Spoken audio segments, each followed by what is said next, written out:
maybe you make the first 4 to 6 hours of the day really easy to process in some kind of a smoothie or a shake that has most of the amino acids in a free form, maybe the fats more easy to process, like in an MCT oil or something like that. And then we use a lot of the vitamins and minerals all broken down. That can be very helpful and give the digestive system a chance to rest. And some people, they notice this because they just feel really good when they fast. And so if you fast and you feel really good, that's excellent. But you're still not fixing the problem of getting nutrients in the system. So that's where using some kind of an elemental type of shake can be really helpful. Yeah, well said. Well, I'm done. I feel like we covered a lot of good stuff here. Yeah, excellent. Yeah, I mean, someone asked one question about flour substitutes. It just depends on where someone's at. So flour, it's a processed food. So out of the gates, if someone wants like a starch, I recommend maybe a greener banana, maybe yuca, cassava, maybe a kaboka, spaghetti squash. Just look at some of the fibers, non-starch, or I should say more starchy carbohydrates that are going to be grain-free. See how you do with that.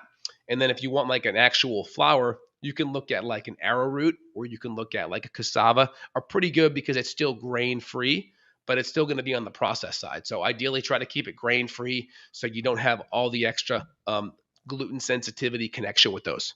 Yeah, definitely, definitely. That's what I was going to say too. Potato, rice, a lot of these things can still create problems for people. I've had many people feel like crap on some of these gluten-free breads. So yeah, it's still processed garbage, is my opinion. Yeah, and then someone wrote in about the onions there. Onions are very high in FODMAPs, and that can be a problem. And so if you're had your gut feeling a lot better and you come back in and you're noticing FODMAPs are creeping into your diet and causing a lot more bloating, definitely kind of, rein that back in and see how much that kind of brings you back to homeostasis. Yeah, this person told they said that they've had similar issues with cabbage, Brussels sprouts, and other similar veggies. So yeah, I mean, I would go more animal based. See how you feel with just some meat and some berries for a little while. Maybe if you tolerate a little bit of some organic pecans, if you want to do a little bit of nuts, but do like a bison burger and handful of blueberries for lunch and see if you feel better. I suspect you will. Yeah, at least just try, cutting out the higher FODMAP foods. Because when you address microbes, right, you starve it on one side with restricting certain foods that can feed it. You kill it with certain herbals, and then you crowd it out with probiotics. And so sometimes we have to go back to the killing side and killing the microbes out a little bit more. But I always just see how much the starving kind of works. Get the starving going again. And then if you have to kind of return to a protocol where we knock down the microbes with herbs, we can always do that too.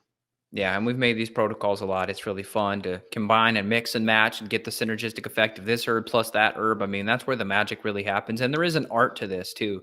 Like you said, when to cycle things on, when to cycle them off. So there's not just this one cookie cutter thing that you have to do. You really got to just work with the person. Certain herbs we use for certain parasites, certain ones we use for bacteria, certain ones we use for fungus. It depends on what you got. Most of the Yep. time, it's a combination of all these bugs. Awesome. Hey, Evan, great podcast today. Hope everyone at home listening enjoyed it. Feel free to share with friends or family. Put your comments down below. Let me know what things that you guys have tried at home that have worked well or haven't. Really appreciate the conversation. Evan, have an awesome day, man. You too. Take it easy.